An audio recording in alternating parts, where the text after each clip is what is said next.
لله رب العالمين والعاقبة للمتقين والصلاة والسلام على أشرف الأنبياء والمرسلين محمد النبي الكريم وعلى آله وصحبه أجمعين. اردو ریڈیو سے پروگرام نور اسلام سننے والوں کی خدمت میں محترم مولانا عبدالباسط العمری اور سیف الرحمان کی جانب سے السلام علیکم ورحمۃ اللہ وبرکاتہ.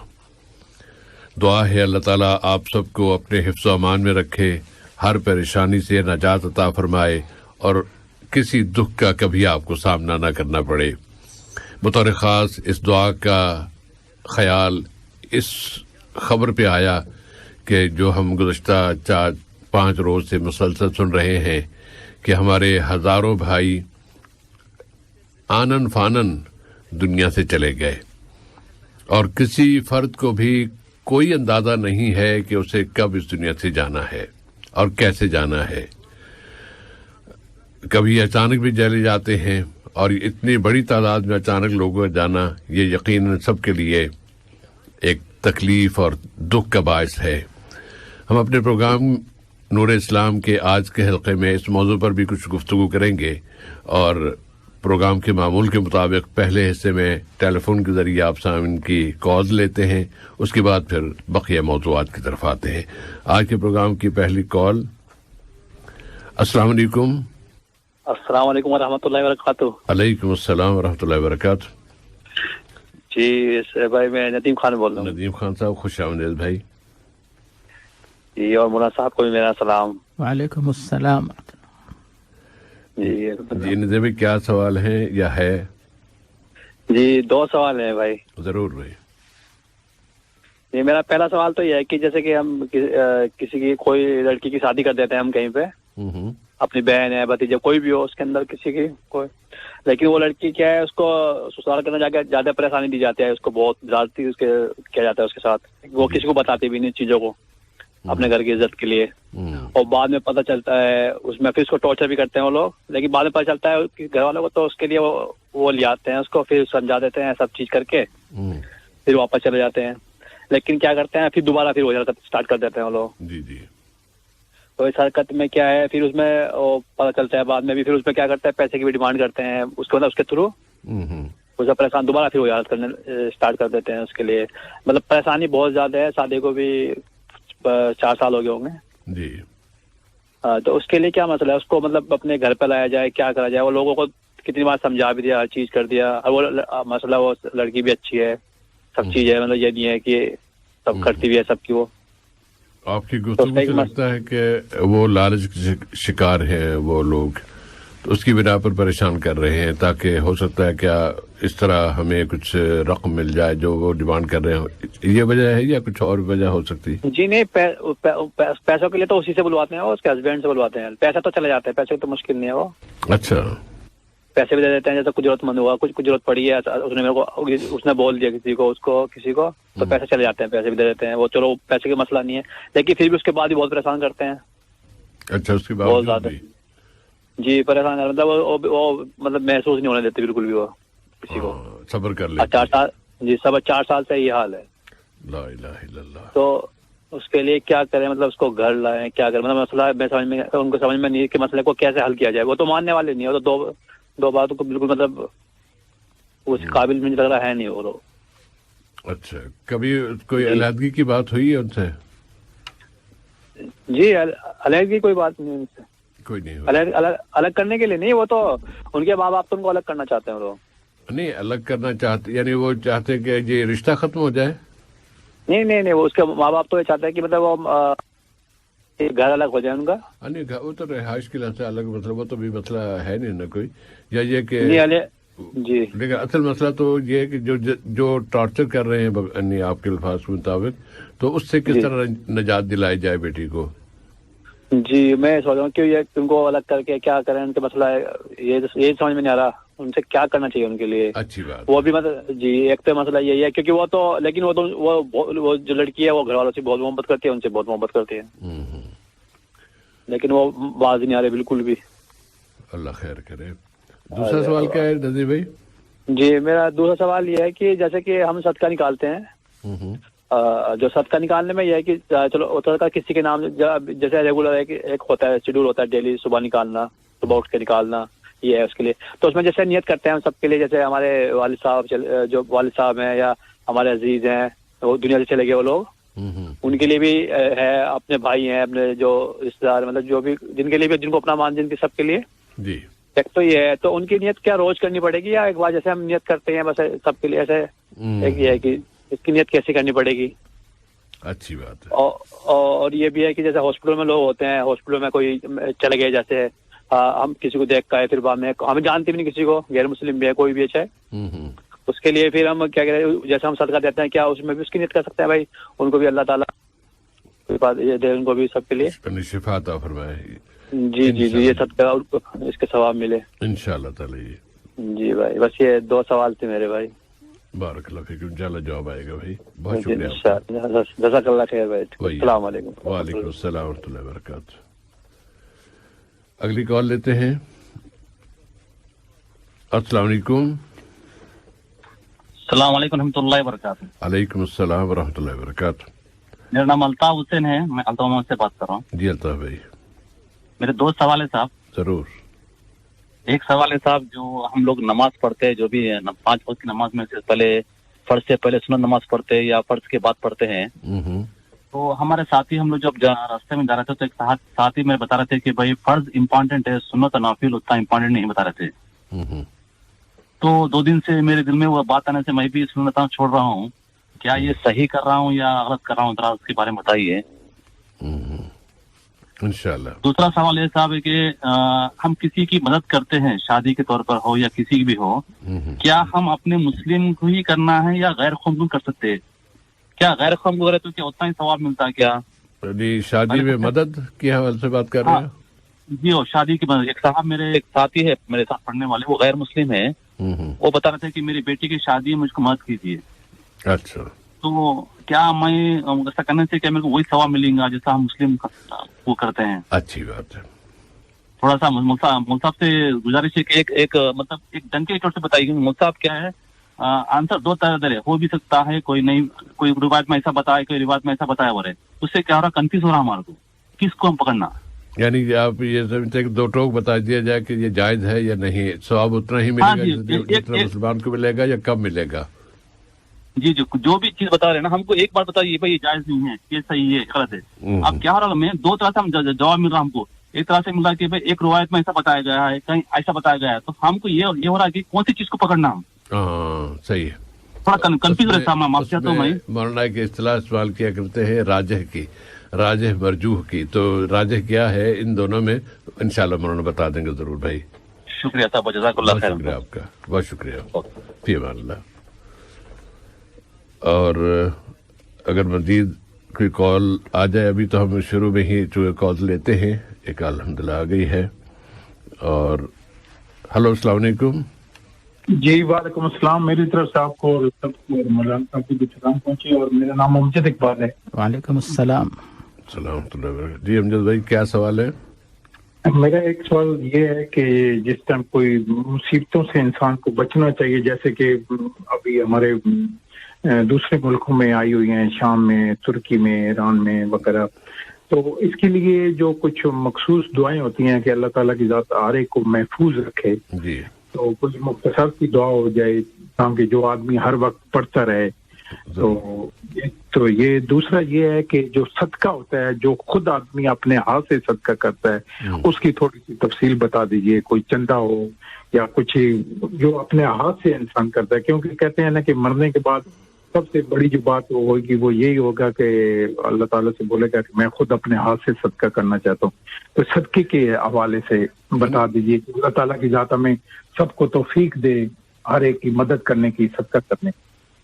سنیے، جو دوسرا سوال ہے اس میں آپ نے کچھ اللہ تعالیٰ کے حوالے سے کچھ بات کہی ہے، وہ میں نے تو پہلے نہیں پڑھی کیونکہ میں اس طرح کے کوئی واقعہ یا پاکستان میں ہم لوگوں نے مولانا صاحب سے سنا ہے پاکستان میں کہ انسان جو ہے وہ مرنے کے بعد یہ خواہش کرے گا کہ میں خود اگر مجھے دوبارہ زندگی مل جائے تو میں اپنے ہاتھ سے جا کے